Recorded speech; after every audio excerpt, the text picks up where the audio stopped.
Hoje trago ao canal do YouTube da Certform Escola de Formação Prática uma questão de fiscalidade.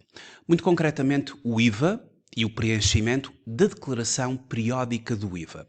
Vamos fazer um exemplo para uma pequena empresa, um exemplo base para o preenchimento da declaração periódica do IVA de uma pequena empresa que está enquadrada no regime trimestral, e este exemplo ele também pode ser utilizado, nomeadamente por trabalhadores independentes que estejam sujeitos ao regime do IVA, uma vez que algumas das operações que vamos abordar podem também perfeitamente acontecer no domínio dos tais trabalhadores independentes e empresários em nome individual, quando sejam também sujeitos passivos de IVA. Ora, o exemplo que eu trago será de uma entidade que vai ter de preencher a declaração periódica do IVA. Essa mesma entidade encontra-se no regime trimestral e, portanto, o regime trimestral tem o seu prazo de entrega da declaração periódica do IVA e o regime mensal também.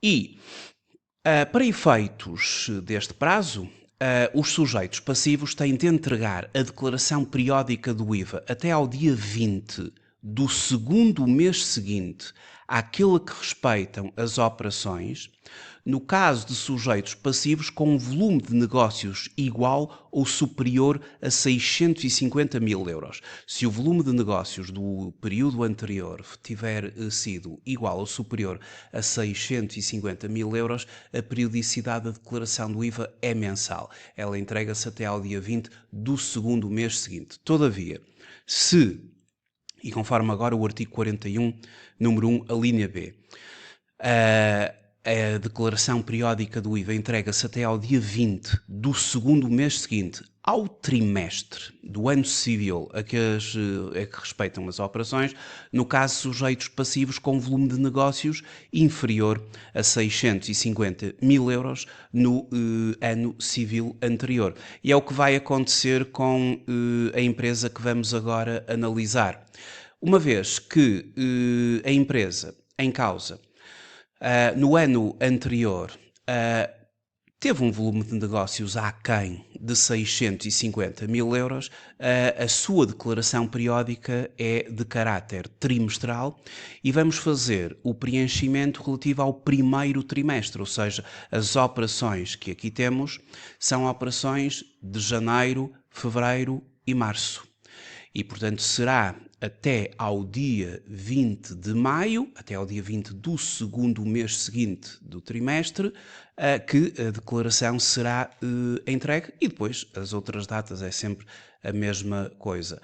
Portanto, em relação às datas, portanto, aos prazos, é importante termos em consideração as obrigações declarativas que estão no portal das finanças, para sabermos todos os meses quais as obrigações declarativas. A declaração periódica do IVA é uma obrigação declarativa, mas também as obrigações de pagamento. Porque vamos entregar a declaração periódica do IVA e, caso dela resulte IVA a pagar, teremos mais 5 dias úteis para o respectivo pagamento.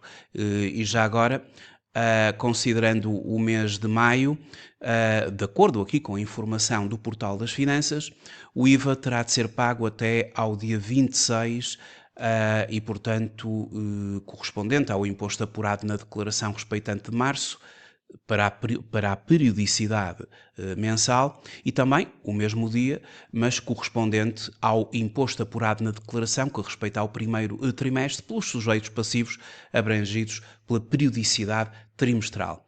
Tudo informações que constam do portal das finanças e às quais todos nós podemos ter acesso.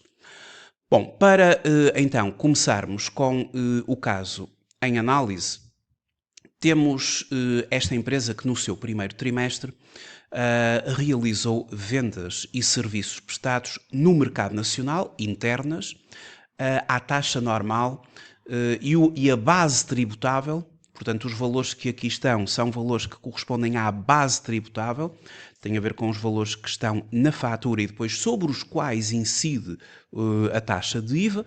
Portanto, a base tributável das nossas vendas e prestações de serviços é de 20.000 euros. Na declaração periódica do IVA, é este conjunto de operações ativas que se referem a vendas ou a serviços prestados vão ser declarados na declaração periódica do IVA. Entretanto, já estou no portal das finanças, onde tenho o apuramento do respectivo ano, do primeiro trimestre, vai ser dentro do prazo, e no desenvolvimento da declaração vamos colocar, aliás, no apuramento, vamos colocar no campo número 3 a base tributável das vendas e prestações de serviços, 20.000 euros, e no correspondente campo 4, o imposto a favor do Estado, aquilo que na contabilidade denominamos por IVA liquidado, mas é um IVA a favor do Estado. A empresa vendeu 20.000 euros de mercadorias, recebeu ou receberá, depende, não é? Se for a prazo, receberá 4.600 euros dos seus clientes. Portanto, as vendas foram de 20.000 base tributável mais IVA 4.600 euros. Este IVA será pago pelos clientes, a empresa terá de o entregar ao Estado, é um IVA liquidado. Isto é uma operação ativa no mercado nacional, gera IVA a favor do Estado. Agora temos um conjunto de operações relacionadas com aquisições, que são operações passivas que geram IVA suportado e podemos deduzi-lo ou não. Vai depender agora das regras instituídas no Código do IVA. E sobre as operações que conferem o direito à dedução, aconselho à leitura dos artigos 19, 20 e, muito especialmente, ao artigo 21 do Código do IVA, que são as exclusões do direito à dedução, onde temos aqui elencadas um conjunto de despesas em que o sujeito passivo não tem direito à dedução total ou parcial do IVA. Neste exemplo temos algumas situações. A primeira situação é a aquisição de gasóleo para viatura ligeira. O gasóleo adquirido tem uma base tributável de 500 euros e, portanto, sobre estes 500 euros a entidade suportou 23%, mas no que diz respeito ao IVA de gasóleo destinado a viatura ligeira de passageiros, não é permitida a dedução integral, apenas de 50%, conforme está estipulado no artigo 21, número 1, a linha B do Código do IVA, e, portanto, eu só vou poder deduzir metade do valor. E, muito simples, faço 23% de 500 euros e divido isso por 2, porque só tenho direito a metade para efeitos da dedução. Eu vou suportar 23% de IVA sobre 500, mas só tenho direito a deduzir 57,5 euros, e este valor deve ser dirigido para o campo 24.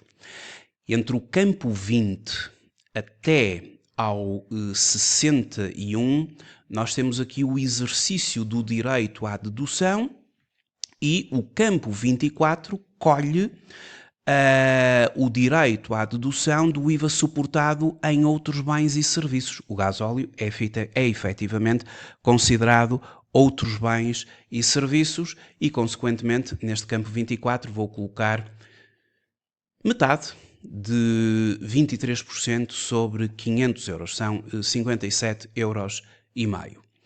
Depois temos aquisições de gasóleo para viatura de transporte de mercadorias. Aqui vamos poder deduzir na totalidade o IVA suportado. Ora, 23% de 1.000, obviamente são 230 euros, e vou acumular aos 57,5 euros 230 euros. no mesmo campo e já fico com 287,5 de imposto a favor do sujeito passivo no âmbito de outros bens e serviços. Depois temos a eletricidade. A empresa suporta aqui um gasto de 200 euros, que esteve sujeito a 23%. Como vos digo, todos estes valores são bases tributáveis. E, portanto, fazemos aqui 23% de 200, o que dá 46 euros. É permitida a dedução de IVA da eletricidade, é considerado também outros bens e serviços e, portanto, vamos poder deduzir o respectivo IVA. Ou seja, temos mais 46 euros para acumular aos 287,5 do campo 24. Isto está tudo para o campo 24, que agora acumula 333,5. Ora, seguidamente, a empresa tem aqui o gasto relacionado com a água no trimestre, foram 100 euros, e, portanto, a água é assim tributada à taxa reduzida do imposto, 6%, podemos então deduzir mais 6 euros.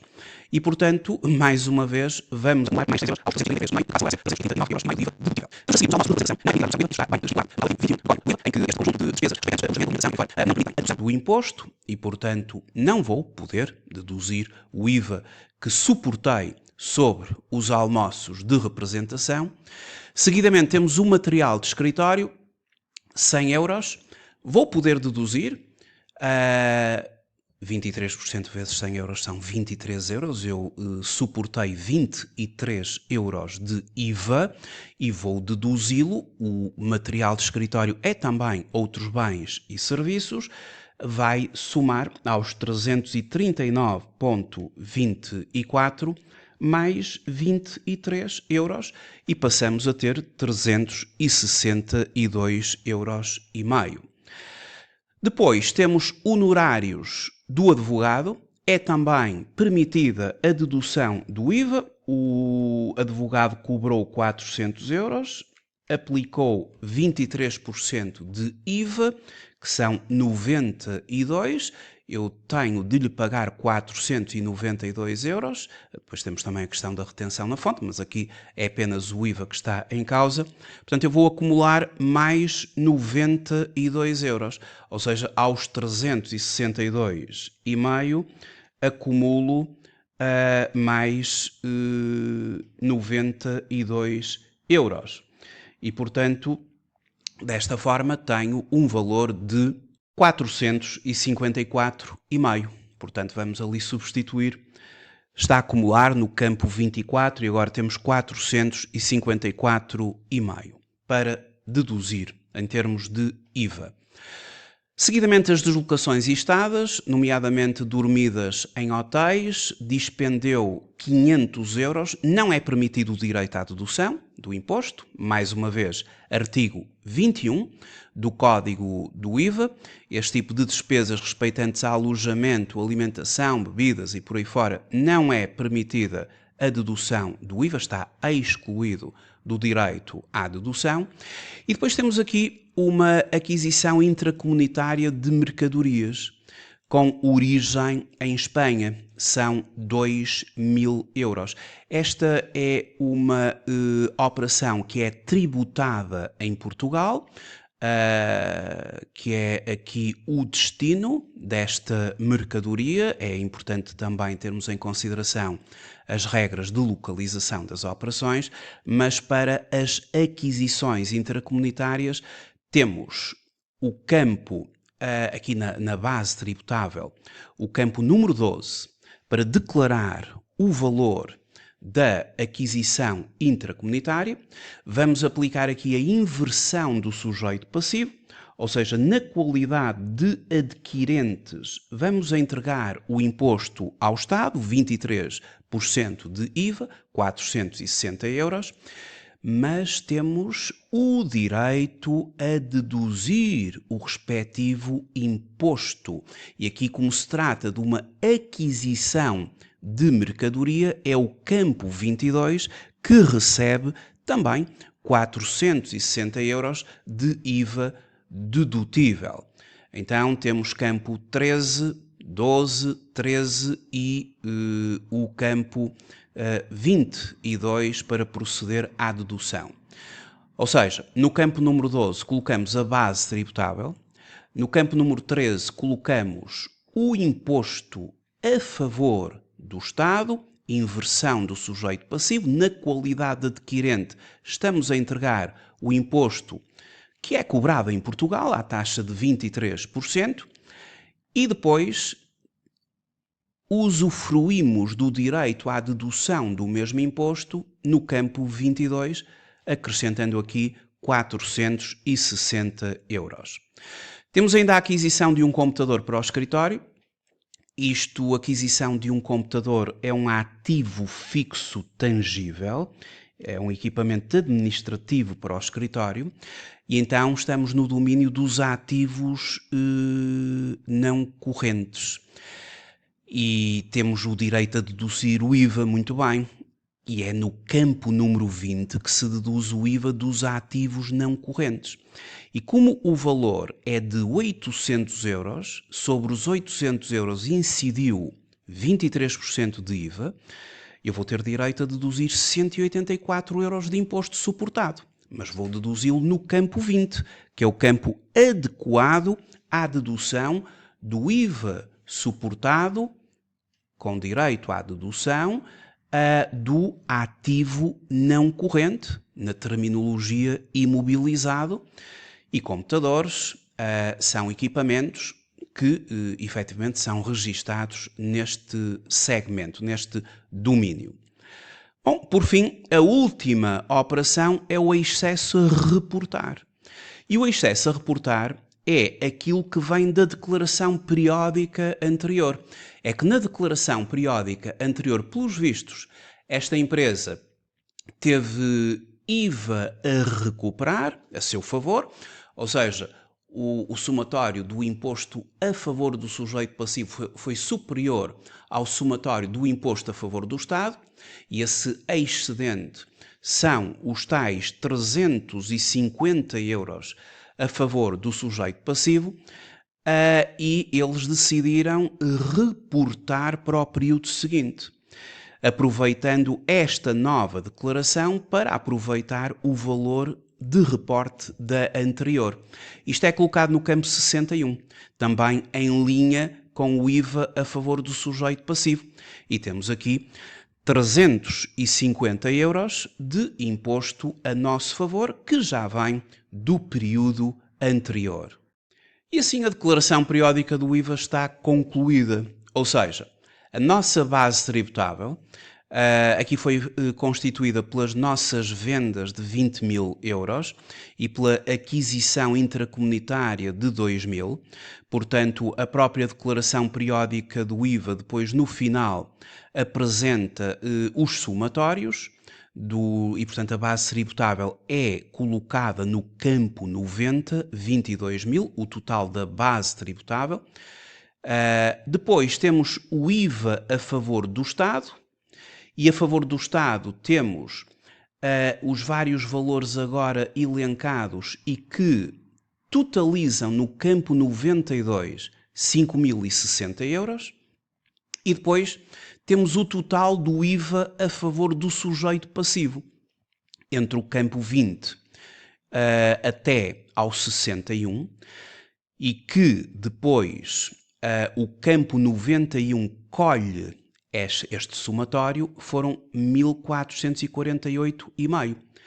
Então, a partir de agora, vai ter de se comparar o que está no campo 92, que é o total do imposto a favor do Estado, fundamentalmente aquilo que foi cobrado de IVA aos clientes, mas também temos aquela questão da aquisição intracomunitária em inversão de sujeito passivo, em que é o adquirente que tem de fazer o pagamento do imposto ao seu Estado, 5.060 euros, e depois temos no campo 91 o total do imposto a nosso favor.